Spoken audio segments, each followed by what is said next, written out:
Pandian store சீரியல்ல அடுத்து வர எபிசோட்ல என்ன மாதிரியான ட்விஸ்ட் எல்லாம் இருக்க போகுதுங்கிறத இந்த வீடியோல பார்க்கலாம். கதிர் முத்துவேல் ரெண்டு பேருமே ரெஸ்டாரண்ட்டுக்கு வந்துடுறாங்க. ரெஸ்டாரண்ட்டுக்கு வந்ததுமே நீங்க ரீஃப்ரெஷ் ஆயிட்டு வாங்க, உங்களுக்கு சாப்பிட்றதுக்கு ஏதாவது வாங்கிட்டு வரேன்னு சொல்றாங்க.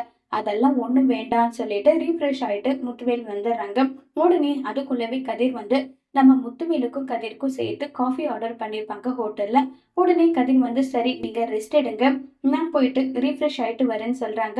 ரீஃப்ரெஷ் ஆயிட்டு வந்ததுமே காஃபி வருது. உடனே முத்துவேல் கதிர் ரெண்டு பேருமே குடிச்சிட்டு வந்து இருக்காங்க. சரி நீங்க ரெஸ்ட் எடுங்க, நான் போயிட்டு உங்களுக்கு இளநீர் ஃப்ரூட்ஸ்ன்னு சொல்லிட்டு எல்லாம் வாங்கிட்டு வரேன்னு சொல்லி கதிர் சொல்றாங்க. உடனே முத்துவேல் வந்து எதுக்கு, அதெல்லாம் எதுவும் வேண்டாம் பார்த்துக்கலாம்னு சொல்றாங்க. அது எப்படி பார்த்துக்க முடியும், அப்படியெல்லாம் ஒன்றும் பண்ண முடியாது. நீங்க நல்லா ஹெல்த்தியா சாப்பிடணும். ஹெல்த்தியா சாப்பிட்றதுக்கு என்ன தேவையோ அதை வந்து நான் பார்த்துக்கிறேன், செஞ்சுக்கிறேன், கவலைப்படாதீங்கன்னு சொல்லிட்டு இப்ப நம்ம கதிர் வந்து சொல்றாங்க. இதை கேட்டதும் முத்துவேல் வந்து ரொம்பவே எமோஷனல் ஆகுறாங்க. என்கிட்ட ரெண்டு கீ இருக்கு, ஒன்னு உங்ககிட்ட இருக்கு, ஒன்னு என்கிட்ட இருக்கு. நீங்க தூங்குனா கூட தூங்குங்க, நான் இன்னொரு கீ வச்சு டோரை ஓபன் பண்ணிட்டு நான் வரேன் சரியான்னு சொல்லிட்டு அங்க இருந்து கதிர் வந்து கிளம்பி போறாங்க. அடுத்ததா நம்ம கோமதி, மீனா, ராஜுன்னு சொல்லிட்டு எல்லாருமே ரெடிட்டு இருக்காங்க. ஆனா ராகவனும் லக்ஷ்மியும் மலருக்கு ஒரு மேல மாத்தி ஒரு வேலைன்னு சொல்லிட்டு வச்சுக்கிட்டே இருக்காங்க. இப்ப நம்ம மலரும் அதை சலிக்காம செஞ்சுக்கிட்டே இருக்காங்க. இப்ப லக்ஷ்மி எல்லாருமே ரெடியாகி உட்காந்துட்டு இருக்காங்க. அப்ப லக்ஷ்மி வந்து கேக்குறாங்க மலர்கிட்ட, என்ன மலரு, எல்லாரும் ரெடியாகி உட்காந்துட்டு இருக்கோம், இப்படிப்பட்ட நேரத்துல கூட நீ சீக்கிரம் ரெடி ஆகாம என்ன பண்ணிட்டு இருக்கன்னு சொல்லி கேக்குறாங்க. உடனே கோமதி, அவளை ரெடியாக விட்டா தானே அவ ரெடி ஆகுவான், அவ்வளோ வேலை சொல்றீங்க, எல்லா வேலையும் அவ செஞ்சுட்டு இருக்கா, அப்படி இருக்கும்போது எப்படி ரெடியாக விட்டா தானே அவ ரெடி ஆகுவான்னு சொல்லி கேட்டுட்டு இருக்காங்க. ஒன்றும் இல்லை, 5 நிமிஷம் தான், போயிட்டு ரெடி ஆகிட்டு வந்துடுறேன்னு சொல்லிட்டு போயிட்டு மலரும் ரெடி ஆகிட்டு வந்துடுறாங்க. குடும்பத்தோட எல்லாரும் நல்ல நேரத்துல கிளம்பி போகணும், ராவு காலத்திலே கிளம்பி போக முடியும் நல்லா சொல்லிட்டு பேசிக்கிட்டெல்லாம் இருக்காங்க. சரி சரி வாங்க போகலாம், பேசி என்ன ஆக போகுதுன்னு சொல்லிட்டு எல்லாருமே கிளம்பி இப்ப டிராவல்ஸ் வண்டியில கிளம்பி போயிட்டு இருக்காங்க. அப்ப ராஜு, மீனா எல்லாருமே வந்து மாறி மாறி வைப் பண்ணிட்டு இருக்காங்க. இப்ப மலர்கிட்ட வந்து லக்ஷ்மி வந்து மலரு சுடு தண்ணி கொடு, அதே மாதிரி ராகவன் சீரக தண்ணி கொடுன்னு சொல்லிட்டு ஒவ்வொரு வேலையா வச்சுக்கிட்டே இருக்காங்க. இத பார்த்த கோமதிக்கு பயங்கர கடுப்பாகுது. ஏப்பா, இந்த பொண்ணுக்கு மட்டும் ஏன் இப்படி வேலைக்கு மேல வேலை கொடுக்குறீங்க, வெளியே வந்தும் உன்னால நிம்மதியா இருக்க முடியலையான்னு சொல்லி கேட்டுட்டு இருக்காங்க. இதை கேட்டதும் பயங்கரமா ஃபீல் ஆகுது மலருக்கு. இப்ப பாட்டெல்லாம் போட்டு ராஜு ஒரு பக்கம், மீனா ஒரு பக்கம் வைப் பண்ண உடனே ராகவன், ஏப்பா என்னப்பா பாட்டு போடுற, இந்த பாட்டை கேட்டா எப்படி இருக்கு, இங்க பாரு இப்படியெல்லாம் பாட்டு போடாத, சத்தம் வேற காது கிளியுதுன்னு எல்லாம் சொல்லி பேச உடனே மீனாவுக்கு இன்னும் கடுப்பாகுது. இப்ப வேற வழி இல்லாம மாறி மாறி கடுப்பா வந்து போயிட்டெல்லாம் இருக்காங்க. அப்ப பாட்டு போட மீனா, ராஜுன்னு சொல்லிட்டு டான்ஸ் ஆடிட்டே வராங்க. யோ என்னையா பாட்டு போட்டுட்டு இருக்கேன், என்ன இப்படி சத்தம் கேட்குது, இந்த பாட்டை கேட்டா ஹார்ட் அட்டாக்கே வந்துடும் போல, அப்படி பாட்டு போட்டுட்டு இருக்க, நல்லா முருகர் பாட்டா சாமி பாட்டா போடுன்னு சொல்ல உடனே முருகர் பாட்டு போடுறாங்க. இதை பார்த்ததும் ராகவன், பத்தியா இது பாட்டு, நீங்களும் போடுறீங்களே பாட்டுன்னு சொல்லிட்டு ராகவன் வந்து கோவப்பட உடனே நம்ம அழகுமதி வந்து சொல்றாங்க, எதுக்கு தேவையில்லாம இவங்க கிட்ட எல்லாம் பேசிக்கிட்டு எக்ஸிட் கொடுக்குறேன், நீங்க பாட்டு கேட்குறீங்களான்னு சொல்லி கேட்குறாங்க. இல்ல இல்ல இருக்கட்டும் பரவாயில்லன்னு சொல்லிட்டு எல்லாம் இருக்காங்க. இப்ப நம்ம ராஜி மட்டும் தனியா உட்காந்துட்டு இருக்காங்க.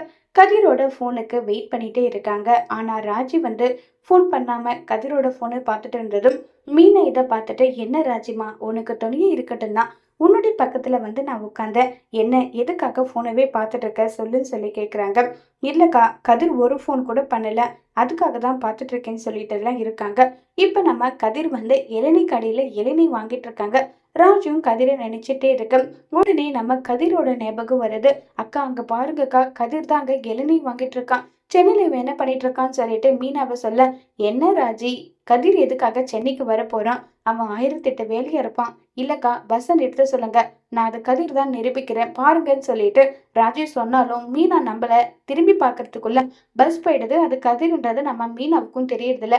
உடனே மீனா வந்து, அவன்லாம் எதுக்காக இங்க வர போறான், அவன்லாம் இன்னும் வரலன்னு சொல்ல, இல்ல எனக்கு நல்லாவே தெரியும் அது கதிர் தான், கதிர் தான் அதுன்னு சொல்லிட்டு ரொம்பவே வருத்தமா சொல்ல, அதெல்லாம் ஒண்ணும் இல்ல, எப்ப பாரு நீ கதிரை பத்தியே நினைச்சிட்டு இருக்கில்ல, அதனாலதான் இப்படி நடக்குது, எங்க பார்த்தாலும் உனக்கு கதிரோட ஞாபகமா இருக்க தவிர வேற ஒரு விஷயமும் கிடையாதுன்னு சொல்லிட்டு பேசிட்டு இருக்காங்க.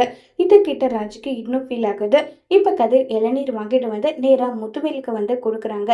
ஆமா, எப்ப ஹாஸ்பிட்டலுக்கு போறதுன்னு சொல்லிட்டு முத்துவேல் வந்து கேக்குறாங்க. உடனே கதிர் வந்து அதெல்லாம் ஒரு பிரச்சனையும் கிடையாது, போயிடலாம்னு சொல்லிட்டு இப்ப கதிர் பேசிட்டு இருக்க கரெக்டா போன் வருது. உடனே கதிர் கேக்குறாங்க, யாரும் உங்க தம்பியான்னு சொல்லி கேக்குறாங்க. இல்ல இல்ல, வடிவு தான் பேசுறான்னு சொன்னதும் உடனே சொல்லு வடிவுன்றாங்க. ஏங்க எங்க இருக்கீங்க? இப்பதான் நாங்க வந்து சேர்ந்தோம், அதனாலதான் உனக்கு நான் கால் பண்ணேன்னு சொல்லிட்டுலாம் இருக்காங்க. ஏங்க எதுக்காகங்க இப்படி பண்றீங்க? ஒரு ஃபோன் கூட பண்ணாம நானா ஃபோன் பண்ண அப்புறம் நீங்க வந்து பேசுறீங்க, என்னங்க இதுன்னு சொல்லிட்டு கேட்க உடனே அதுக்கு வந்து முத்துவேல் வந்து சொல்றாங்க. இதுல எனக்கு சரியா ஞாபகம் இல்ல. ஏங்க எனக்கு நீங்க நடந்துக்கிற நடத்தை எல்லாம் பார்க்கும்போது எனக்கு சந்தேகமா இருக்கு. சக்திவேல் தம்பி நினைக்கிற மாதிரி நீங்க ஏமாத்துவீங்க அப்படியெல்லாம் சந்தேகம் கிடையாது. என்னுடைய சந்தேகம் என்ன தெரியுமா? அது வந்துன்னு சொல்லிட்டு இருக்க, சொல்லு, எதுவா இருந்தாலும் பரவாயில்ல, சொல்லுன்னு சொல்லிட்டு கேக்குறாங்க. இல்லைங்க, உங்களுக்கு ஏதாவது உடம்புக்கு இது சரியில்லையா? அத விஷயத்த என்கிட்ட மறைக்கிறதுக்காக தான் நீங்க இப்படி ஒரு விஷயம் பண்றீங்களோன்னு எனக்கு தோணுது. உண்மையா சொல்லுங்கன்னு சொல்லி கேட்க, அப்படியெல்லாம் ஒன்றும் கிடையாது, அதெல்லாம் ஒரு விஷயமே இல்லை, நீ எதுக்காக ஃபீல் பண்ணி பேசிட்டு இருக்க, அந்த மாதிரியெல்லாம் எதுவும் இல்லைன்னு சொல்ல. இதை கேட்டதும் உடனே நம்ம வடிவுக்கு ஃபீல் ஆகுது. இங்க பாரு வடிவு, அல்லாத, நான் நல்லா தான் இருக்கேன், எனக்கு எந்த பிரச்சனையும் இல்லை, நான் ரொம்பவே நல்லா இருக்கேன்னு சொல்லிட்டு சரி நான் வைக்கிறேன்னு சொல்லிட்டு போனை வந்து கட் பண்ணிட்டாங்க. உடனே முத்துவேல் வந்து அவளுக்கு சந்தேகம் வந்துருச்சு, அதனால கேள்வி கேட்கிறா, அழுதுகிட்டே வேற பேசினான்னு சொல்லிட்டு முத்துவேல் ஃபீல் பண்ண உடனே கதிர் வந்து சரி, ராஜியோட அம்மா நம்பர் இருக்கா, என்னுடைய போன்ல டயல் பண்ணி கொடுங்கன்னு சொல்றாங்க. உடனே எதுக்காகன்னு சொல்லி முத்துவேல் கேட்க, இல்ல கொடுங்கன்னு சொன்னதும் உடனே முத்துவேலும் நம்பரை வந்து டயல் பண்ணி கொடுக்குறாங்க. இப்ப நம்ம ராஜியோட அம்மாவுக்கு கால் பண்றாங்க. கதிர் வந்து அண்ணன் நம்பர்ல இருந்து போன் வருதுன்னு சொல்லிட்டு, கதிர்ன்றது நம்ம வடிவுக்கு தெரியாது. உடனே அட்டன் பண்ணி ஹலோ யாருன்றாங்க. நான் கதிர் பேசுறேன், சொல்லுப்பா, என்னப்பா தம்பி ஃபோன் பண்ணிருக்க, என்ன விஷயம்ன்றாங்க. இங்க பாருங்க, ராஜியோட அப்பா மாமா வந்து என் கூட தான் இருக்காரு, நானும் அவர் கூட தான் இருக்கேன், நாங்க 2 பேருமே சென்னைக்கு தான் வந்திருக்கோன்றாங்க. என்ன சொல்றீங்க? நீங்க சொல்றது உண்மையா? அவரு உங்க கூட தான் இருக்காங்களான்னு சொல்லி கேக்குறாங்க. ஆமா, அவரு என் கூட தான் இருக்காரு. ராஜி எக்ஸாம் எழுதுறத, அவ எக்ஸாம் எழுதும்போது அவ பக்கத்துல இருக்கணும்னு சொல்லிட்டு அவர் வந்து ஆசைப்பட்டாரு, அதனாலதான் நான் அவரை கூட்டிட்டு வந்திருக்கேன். இந்த விஷயம் ராஜுக்கும் தெரியாதுன்னு சொல்லிட்டு வடிவு கிட்ட கதிர் சொல்ல, இதை கேட்டதும் ஏன் என்கிட்ட இந்த விஷயத்த சொல்லல? பொண்ணு மேல அவ்வளவு பாசம் வச்சுக்கிட்டு பொண்ணு வந்தா ஏன் சரியா கூட பேச மாட்டேங்கிறாருன்னு சொல்லிட்டு வடிவு சொல்றாங்க. இந்த விஷயம் வந்து சக்திவேல் மாமாவுக்கு தெரிஞ்சா தேவையில்லாத பிரச்சனை வந்துடும், நீங்களும் யார்கிட்டயும் இந்த விஷயத்த சொல்லாதீங்கன்னு சொல்றாங்க. இல்ல இல்ல, சொல்ல மாட்டேன், சரி நான் அவர்கிட்ட கொடுக்குறேன் பாருங்கன்னு சொல்லிட்டு கதிர் வந்து முத்துவேல் கிட்ட போனை கொடுக்குறாங்க. ஏங்க ராஜி எக்ஸாம் எழுதுற போது நீங்க அவ பக்கத்துல இருக்கணுன்றதுக்காக தான் நீங்க சென்னைக்கு கிளம்பி போனீங்களான்னு சொல்லி கேக்குறாங்க. ஆமா வடிவு, அந்த விஷயத்த சொன்னா தேவையில்லாம சக்திவேலுக்கு சங்கடம் ஆயிடும், அதனாலதான் சொல்லலன்றாங்க. ஏங்க எனக்கும் ஆசை இருக்கும்ல, நானும் வந்திருப்பேன்ல, நான் இங்க வந்ததுக்கே அங்க என்ன பிரச்சனைன்னு பார்த்தேன்ல, இதுல நீயும் கூட சேர்ந்து வந்துட்டு இருந்தா அவ்வளவுதான் சொல்றாங்க. ஆமாங்க, அதுவும் சரிதான் சொல்லிட்டு இருக்காங்க. நான் கூட என்னவோ ஏதோ நினைச்சு பயந்துட்டேன், இப்பதாங்க எனக்கு நிம்மதியா இருக்கு. இங்க பாரு வடிவு, இந்த விஷயம் யார்கிட்டயும் சொல்லாத. ஆமா, ராஜு கிட்ட நீங்க பேசுனீங்களா? இல்ல இல்ல, தூரத்துல இருந்து அவ எக்ஸாம் எழுத போன காலேஜ், அதை பார்த்தேன், தூரமா இருந்து தான் பார்த்தேனே தவிர கிட்டெல்லாம் போகலன்னு சொல்லிட்டு முத்துவேல் வந்து சொல்றாங்க. இதை கேட்டதும் வடிவுக்கு சந்தோஷமாயிடுது. சரி வடிவு, போனை வச்சுட்டுமான்னு சொல்லிட்டு போனை கட் பண்ணிடுறாங்க. வடிவுக்கு இது இன்னும் சந்தோஷமாவே ஆயிடுது. இப்போ உடனே முத்துவேல் வந்து, ஆமா உனக்கு மட்டும் இப்படி ஒரு எண்ணம் ஏன் தோணுது, எப்படி தோணுது? பின்ன ஒருத்தர் பதட்டமா இருக்கக்கூடாது, அவங்க பதட்டத்தை போக்குறதுக்காக தான் இப்படி பண்ண. இல்ல, உன்னுடைய வளர்ப்பு ரொம்ப நல்ல வளர்ப்பு, உன் அப்பா அம்மா உன்னை ரொம்பவே நல்லா வளர்த்துருக்காங்கன்னு சொல்லி முத்துவேல் சொல்ல, இதை கேட்டு கதிரும் ரொம்பவே சந்தோஷப்படுறாங்க.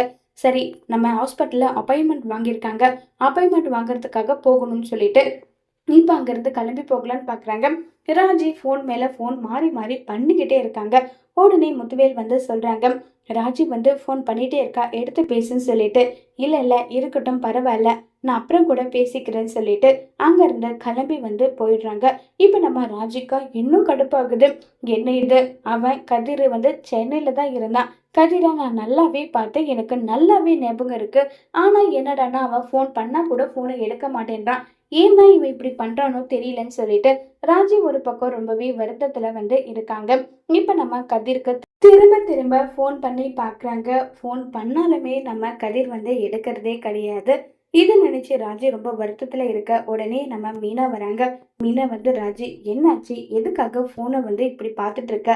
கதிர் வந்து ஏதாவது வேலையா முக்கியமான வேலையில இருப்பான், அதனால கூட போனை எடுத்திருக்க மாட்டான். இதுக்கு எதுக்கு நீ இவ்வளோ ஃபீல் பண்ணிட்டு இருக்கன்னு சொல்லி கேக்குறாங்க. இல்லக்கா, அவன் எப்படிப்பட்ட முக்கியமான வேலையா இருந்தாலும் என்கிட்ட பேசாம அவன் இருந்ததே கிடையாது.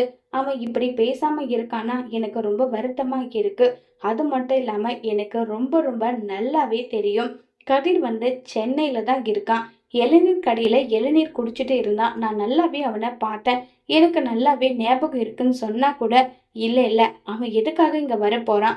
ஒருவேளை கதிர் சென்னையில இருந்திருந்தா உன்னை தேடி வந்திருப்பான்ல. உன்னை தேடி வராம இருக்கானா அவனுக்கு முக்கியமான வேலை ஏதோ இருக்குன்னு தானே அர்த்தம் சொல்லிட்டு பேசுறாங்க. இதை கேட்டதும் உடனே பின்னாடி திரும்பி பாக்குறாங்க. நம்ம மீனாக்கு ஷாக்கிங். ஏன்னா நம்ம செந்தில் கூட இருக்காங்க. இதை பார்த்த ராஜுக்கு இன்னும் ஃபீல் ஆகுது. அக்கா எங்க இருந்தாலும் ஒரு நாள் லீவு கிடைச்சாலுமே செந்தில் மாமா அக்காவை பாக்குறதுக்காக வந்திருக்காங்க. ஆனா இவனும் இருக்கானே, இருக்கட்டும் இவனுக்கு இருக்குன்னு சொல்லிட்டு ராஜு ரொம்பவே கோவத்துல இருக்காங்க. இப்ப நம்ம கதிர் வந்து முத்துவேலை கூட்டிட்டு போயிட்டு டெஸ்ட் எடுக்கிறதுக்காக எல்லாத்துக்குமே இருக்காங்க. முத்துவேல் மட்டும் தனியா வரணும்னு சொல்றாங்க. உடனே நம்ம கதிர் கையை பிடிச்சி முத்துவேலு, எனக்கு திரும்ப நான் இங்க வருவேனா இல்லையா, உயிரோட இருப்பேனா இல்லையான்றது எதுவுமே தெரியல. நீ வந்து என் குடும்பத்தையும் என்னுடைய பொண்ணு ராஜையும் நல்லபடியா பார்த்துக்கோன்னு எனக்கு சத்தியம் பண்ணுன்னு சொல்லி சத்தியம் கேட்குறாங்க. உடனே கதிர், மாமா நீங்க இதை நினைச்செல்லாம் வருத்தப்படாதீங்க. நீங்க தைரியமா இருந்தாதான் எப்படிப்பட்ட போராட்டத்திலையும் உங்களால வெளியே வர முடியும். எதை நினைச்சு நீங்க வருத்தப்படாம இருங்க. எல்லாமே நல்லதா நடக்கும் நம்புங்க. கண்டிப்பா எல்லாமே நல்லதாவே நடக்கும்னு சொல்ல, இதை கேட்டதும் முத்துவேல் கண் கலங்கி கதிரை கட்டி பிடிச்சி ரொம்ப ரொம்பவே ஃபீல் பண்ணி வருத்தப்பட்டும் ஃபீல் பண்ணிட்டு இருக்காங்க.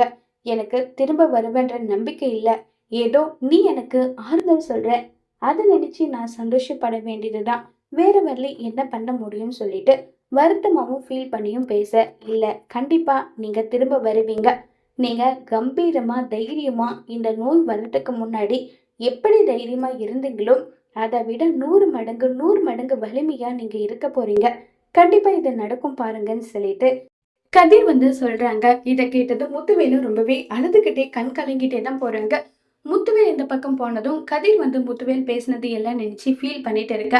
ராஜி திரும்ப திரும்ப ஃபோன் பண்றாங்க. உடனே கதிர் வந்து, ராஜி முக்கியமான வேலையில் இருந்தாதான் போனை எடுக்க மாட்டேன்ற விஷயம் உனக்கு நல்லா தெரியும்ல, தெரிஞ்சு நீ இப்படி பண்ணிட்டு இருக்க.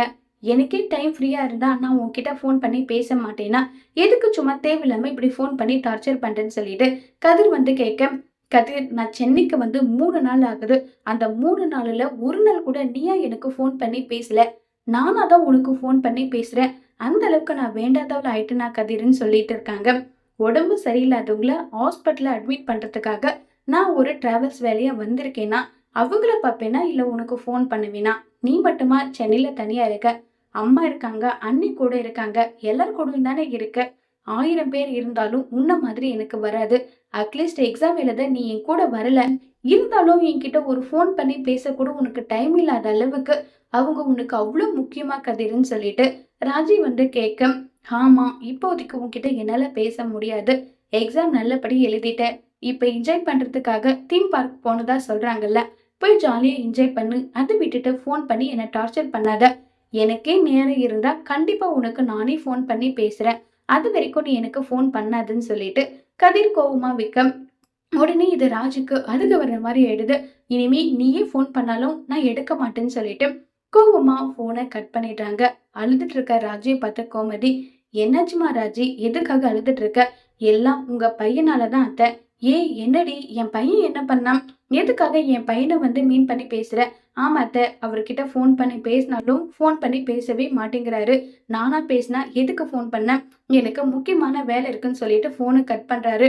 அவருக்கு என்ன வர வர பிடிக்கல போலன்னு சொல்லி ராஜியால. உடனே கோமதி, ஐயோ ராஜி என்னவா சின்ன புள்ள மாதிரி அழுதுட்டு இருக்க?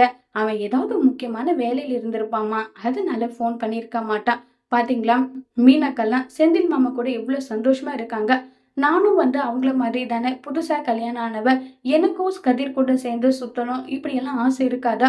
இருந்தாலும் பரவாயில்ல, வேலையே இருக்க நினைச்சா ஒரு ஆசையா 4 வார்த்தை ஃபோன் பண்ணி கூட பேச மாட்டேங்கிறான். இவனால என்ன சொல்றதுன்னு சொல்லிட்டு ராஜியால உடனே கோமதி, முதல்ல வீட்டுக்கு போயிட்டு அவனை பாரு, எதுக்காகடா ராஜி கஷ்டப்படுத்துனேன்னு சொல்லி நானு அவனை கண்டிக்கிறேன், நீ அழாதன்னு சொல்லிட்டு ராஜிய சமாதானப்படுத்திட்டே கோமதி வந்து, கதிர் இப்படி பண்ற ஆளே கிடையாது, அவ ராஜி மேல ரொம்பவே கேரிங்கா இருப்பான், பிடிக்காததுக்கு முன்னாடி ராஜி மேல கேரிங்கா இருந்தவன் இப்ப ஏன் இப்படி பண்றான், என்ன விஷயமா இருக்கும்னு சொல்லிட்டு கோமதி யோசிக்கிறாங்க. கோமதி உண்மையை கண்டுபிடிப்பாங்களா இல்லையாங்கிறத வரப்போற எபிசோட்ல வெயிட் பண்ணி பார்க்கலாம். தேங்க்யூ.